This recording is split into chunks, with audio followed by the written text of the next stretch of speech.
주말 아침 경기도 광명 방향 도로가 한때 순례길처럼 붐비던 시절이 있었다. 파란색 간판을 향해 차가 줄지어 들어가고 사람들은 가구를 사러 왔다기보다 구경하러 왔다. 쇼룸을 돌며 집처럼 꾸며진 공간을 사진으로 남기고 카트엔 양초 액자 수납함이 자연스럽게 쌓였다. 마지막은 늘 비슷했다. 미트볼이 있는 식당. 이케아는 가구점이 아니라 주말 콘텐츠였고 한 번 가보면 왜 다들 가는지 알겠다 는 말이 유행처럼 돌았다. 그런데 10년이 지나 분위기는 완전히 달라졌다. 요즘 이케아 갈 이유가 있어 차 막히고 미로 돌고 조립까지 해야 하는데 같은 말이 더 익숙해졌다. 실제로 최근 몇 년 사이 이케아 코리아의 수익성이 크게 흔들렸다는 보도가 이어졌고 확장 계획이 예전 같지 않다는 신호도 곳곳에서 감지됐다. 숫자는 결과였지만 균열은 훨씬 오래전부터 시작됐다. 그리고 아이러니하게도 그 출발점은 한때 이케아를 성공으로 이끈 성공 공식 그 자체였다. 1. 2014년에 중격, 가구를 물건 2 아니라 3으로 팔았다. 이케아가 한국에 처음 모습을 드러냈을 때 한국 가구 시장은 불편한 진실 위에 서 있었다. 가구를 산다는 건 대개 두 갈래였다. 가구거리에서 흥정으로 가격을 맞추거나 백화점에서 비싸지만 안전한 브랜드를 택하는 것. 가격은 투명하지 않았고 디자인 선택지는 제한적이었다. 이케아는 그 틈을 단숨에 갈랐다. 첫 번째 무기는 쇼룸이었다. 매장에 들어서면 실제 집처럼 꾸며진 공간이 펼쳐졌다. 침실 거실 주방이 정도면 바로 살 수 있겠다 싶은 모습으로 세팅돼 있고 그 위에 소품과 조명이 얹혔다. 소비자는 제품 스펙보다 먼저 장면을 산다. 저 소파에 앉아 영화를 보겠지. 저 식탁에서 주말 브런치를 먹겠지. 이케아는 가구만 파는 게 아니라 그 가구가 오일 삶의 이미지를 팔았다. 두 번째 무기는 가격이었다. 이 정도 디자인을 이 가격에 라는 감탄은 단지 저렴함 때문이 아니라 기존 시장의 가격 기준을 흔들었기 때문이다. 사람들은 불편함도 낭만으로 바꿔 받아들였다. 직접 조립은 귀찮음이 아니라 내 손으로 집을 꾸미는 재미가 됐다. 주말이면 가족이 몰려들었고 이케아 식당은 가구 매장 안에 있는 푸드코트가 아니라 하나의 문화가 됐다. 하지만 소비자는 학습한다. 그리고 유통에서 학습이 끝나면 체험은 빠르게 피로로 바뀐다. 2. 이케아의 본질, 가구 회사가 아니라 물류구조의 회사. 이케아의 가격 경쟁력은 취향의 문제가 아니라 구조의 결과다. 이케아가 세계에서 성공할 수 있었던 핵심은 단순했다. 납작하게 포장하고 플랫팩 고객이 조립하고 외곽의 거대한 창고형 매장에서 대량으로 보여준다. 완제품을 배송하면 부피가 커 물류비가 크게 든다. 반면 부품 상태로 납작하게 만들면 같은 트럭에 훨씬 많은 제품을 실을 수 있다. 운송비가 줄어들고 가격을 낮출 수 있다. 여기에 소비자가 직접 조립하면 인건비가 더 줄어든다. 마지막으로 도심이 아니라 외곽에 초대형 매장을 지으면 임대료를 아끼면서도 수만 가지 제품을 한 번에 전시할 수 있다. 이 공식은 서양에서 완벽하게 작동했다. 넓은 집, 넉넉한 차량, 주말에 DIY를 즐기는 문화, 그리고 무엇보다 높은 인건비. 조립을 맡기면 비용이 크게 늘어나니 직접 조립은 합리적 선택이 된다. 이케아 모델은 이런 환경에서 꽃을 피웠다. 문제는 한국이 완전히 다른 나라였다는 점이다. 그리고 시간이 지날수록 다르다는 사실이 더 크게 체감되기 시작했다. 3. 한국에서 공식이 깨진 4가지 지리시간 주거 종병. 1. 지리와 공급망. 한국은 중국과 너무 가까운 시장이었다. 한국은 제조 유통 측면에서 중국과 가깝다. 이 말은 단순한 지리 이야기가 아니다. 가구 생활용품 시장에선 속도와 단가가 경쟁력을 좌우한다. 유사한 디자인, 유사한 소재의 제품이 더 빠르게 들어오고 더 싸게 공급될 수 있는 구조가 이미 존재했다. 온라인 유통이 폭발적으로 성장하면서 이 구조는 소비자 가격으로 곧장 전이됐다. 이케아의 강점이었던 가격 우위는 절대적 기준이 아니라 상대적 선택지가 된다. 소비자는 이렇게 생각하기 시작한다. 이케아에서 보고 온라인에서 비슷한 걸 더 싸게 살 수 있지 않을까 이 질문이 등장하는 순간 이케아의 쇼룸은 구매의 종착지가 아니라 아이디어를 얻는 전시장으로 전락할 위험을 품게 된다. 2. 문화와 시간, 미로 동선의 역습. 이케아 매장은 입구에서 시작해 정해진 길을 따라 출구까지 한 바퀴 돌도록 설계돼 있다. 지름길이 거의 없다. 소비자가 오래 머물수록 더 많이 사는 경향이 있다는 유통의 원리를 극단까지 밀어붙인 구조다. 초창기에는 통했다. 매장 자체가 신기한 체험이었고 쇼룸 구경 플러스 소품 쇼핑 플러스 미트볼 2주말 나들이가 됐다. 하지만 두세 번 경험하면 감상은 변한다. 세 번째부터는 오늘은 책상만 사자, 오늘은 수납만 보자 같은 목적이 생긴다. 그때부터 미로는 재미가 아니라 장벽이 된다. 왜 책상 하나 사러 왔는데 침대 코너를 지나야 하지라는 의문이 생기고 출구가 멀게 느껴지는 순간 피로가 쌓인다. 여기에 스마트폰이 결정타를 친다. 예전에는 매장에 가야 정보를 얻었다. 이제는 매장에 가지 않아도 정보가 더 많다. 가격 비교, 유사 제품, 실제 사용자 후기 사진까지 손 안에서 끝난다. 2020년대 소비자는 시간을 가장 귀한 자원으로 여기고 그 시간을 미로에 쓰고 싶어 하지 않는다. 이케아의 오프라인 교과서가 온라인 시대의 소비자에게는 구시대적 장치로 보이기 시작한 것이다. 3. 주거 평화, 넓은 쇼룸이 꿈에서 거리감으로 이케아 쇼룸이 초창기에 강력했던 이유는 꿈을 팔았기 때문이다. 합리적인 가격으로 북유럽식 생활을 손에 넣을 수 있다는 상상. 그런데 한국의 생활 구조가 빠르게 바뀌면서 그 꿈이 현실과 멀어졌다. 1인 가구가 늘고 주거는 더 작아졌다. 원룸 오피스텔소형 주거가 보편이 되면서 소비자가 원하는 건 넓은 거실이 아니라 작은 공간에서의 효율이다. 원룸에 맞는 배치, 좁은 주방의 수납, 다기능 가구, 최소 동선. 이 흐름 속에서 넓은 공간을 전제로 한 쇼룸은 때로 나와 무관한 세계처럼 느껴진다. 어떤 소비자에게는 설렘이 아니라 박탈감이 된다. 여기서 중요한 건 감정이다. 소비자는 브랜드가 자기 삶을 이해한다고 느낄 때 지갑을 연다. 반대로 우리 현실을 모르는구나 라는 느낌이 드는 순간 그 브랜드는 좋은 구경거리가 되어도 내가 사야 할 곳이 되긴 어렵다. 4. 가성비의 함정, 가격표가 아니라 총비용의 시대. 이케아가 흔들린 결정적 지점은 싸지 않다는 인식이 퍼진 순간이다. 정확히는 가격표가 싸도 총비용이 싸지 않다는 체감이다. 배송비가 붙는다. 조립이 쉽지 않아 조립 서비스를 부르면 추가 비용이 든다. 외곽 매장까지 가는 이동시간, 매장을 도는 시간, 집에 와서 조립하는 시간이 합쳐진다. 이 비용은 계산서에 찍히지 않지만 소비자는 점점 더 정확하게 계산한다. 내 시간을 포함하면 정말 이득인가 이 질문 앞에서 이케아의 블랙팩 모델은 합리에서 번거로움으로 번역된다. 반면 온라인 플랫폼은 이 총비용을 지워버린다. 검색, 비교, 주문이 한 번에 끝나고 배송이 빠르며 제품 설치 포함 옵션이 늘어날수록 소비자는 굳이 이케아에 가야 하나 라고 묻기 시작한다. 이케아가 가격을 내리고 배송 조건을 손보더라도 이미 기준선이 바뀐 시장에서 효과는 제한적일 수밖에 없다. 시장이 반대로 움직였다. 가성비에서 가심비로, 실용에서 표현으로. 이케아가 강했던 시대는 가성비가 왕이었다. 싸고, 무난하고, 쓸만하면 됐다. 그러나 어느 순간부터 소비는 표현의 영역으로 들어왔다. SNS는 집을 콘텐츠로 만들었다.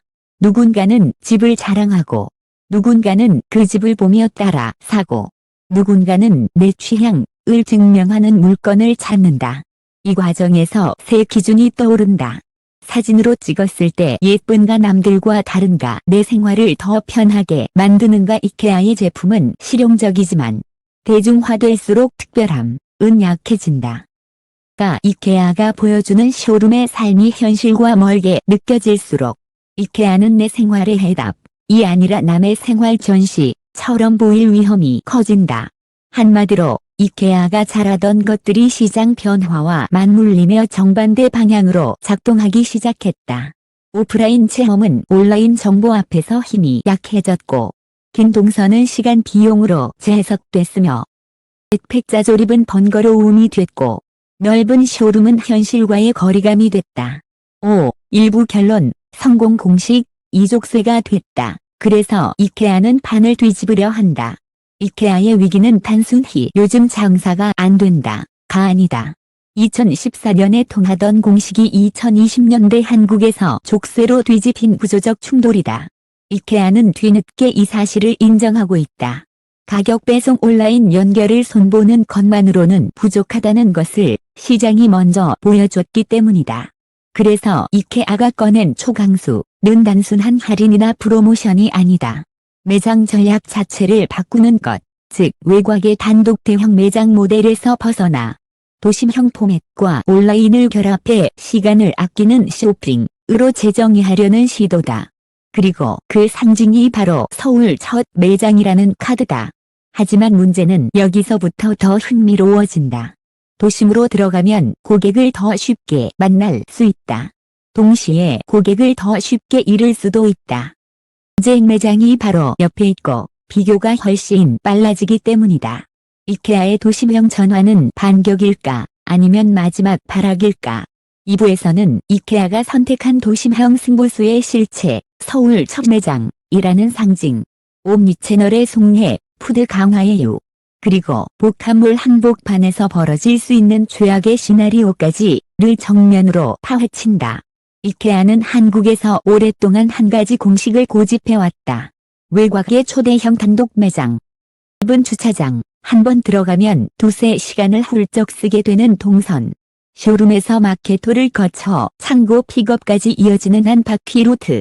이케아는 그 구조 자체가 브랜드였고, 그 구조가 가격과 경험을 동시에 만들어냈다. 그런데 위기의 신호가 선명해지자 이케아는 스스로 그 상징을 흔드는 선택을 한다. 서울. 그것도 도심 생활권에 가까운 곳에 첫 매장을 여는 카드. 외곽 단독 대형의 왕도를 버리고 복합 쇼핑몰 한복판으로 들어가는 결단이다. 이 선택이 반격으로 보이는 이유는 분명하다. 서울은 인구와 소비, 트렌드가 가장 빠르게 움직이는 무대다. 서울 내에서 통하면 전국으로 확산될 수 있고, 서울 내에서 실패하면 한국 전략 전체가 흔들릴 수 있다.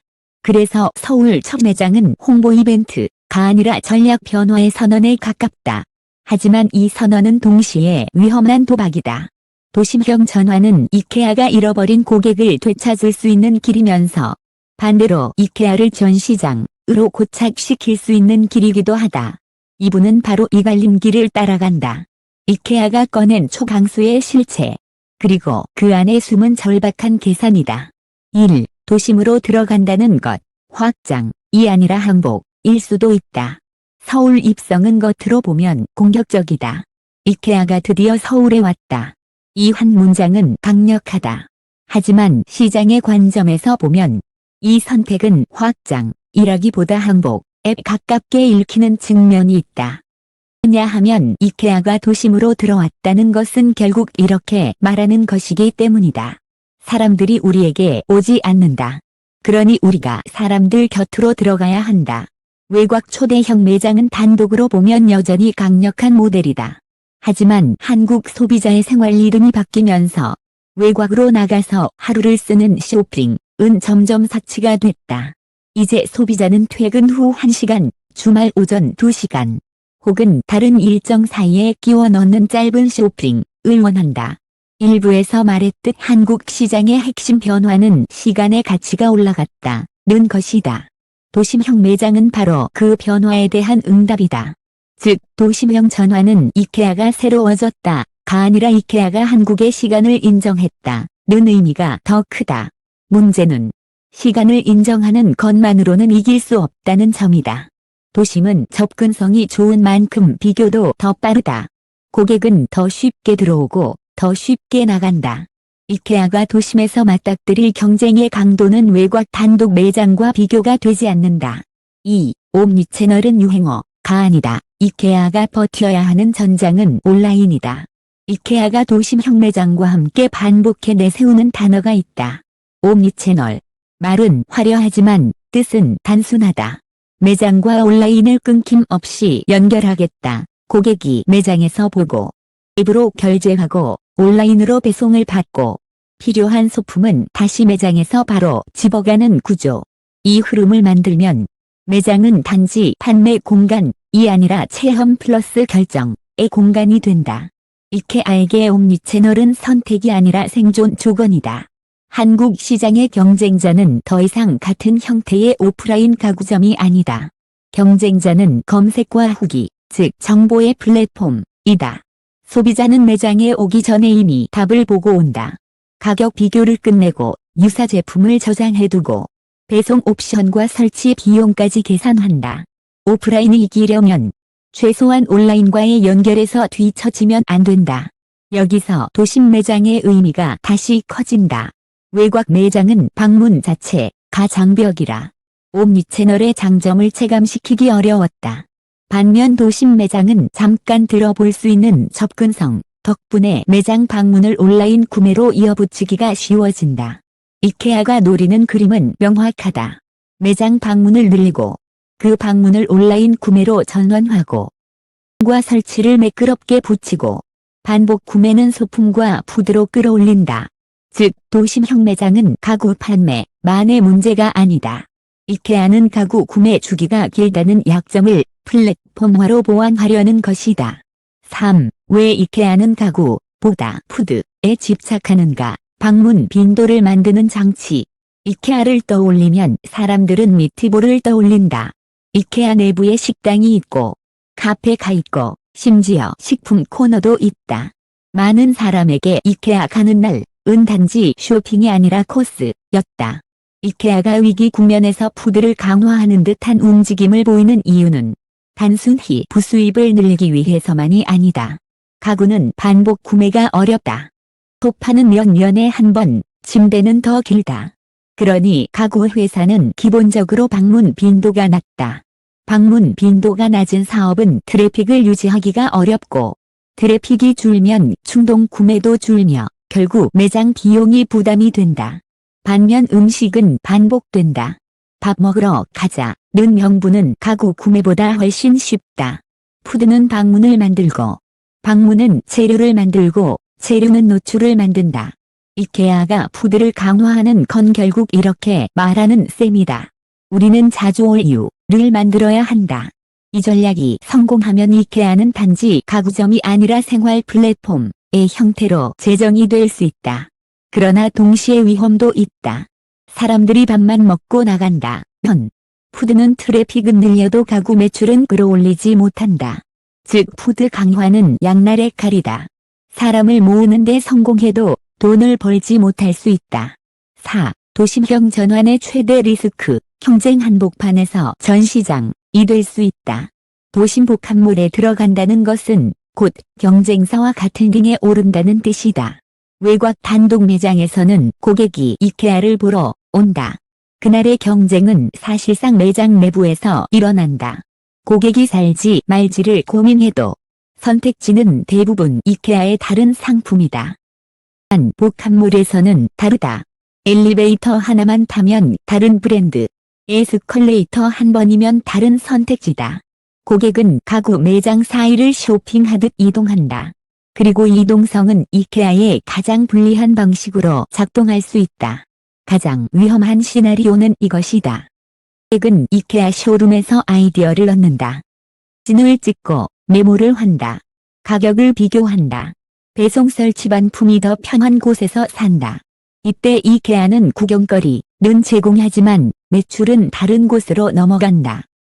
이케아가 도심형 전환으로 이룰 수 있는 것은 단순한 판매가 아니라 브랜드가 가진 체험의 가치가 경쟁사의 매출로 환전되는 구조다.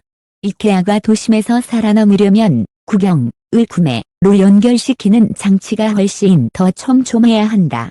그렇지 않으면 이케아는 복합몰에서 가장 열심히 사람을 모으는 집 꾸미기 전시장이 되고 실질적인 돈은 다른 브랜드가 가져갈 수 있다.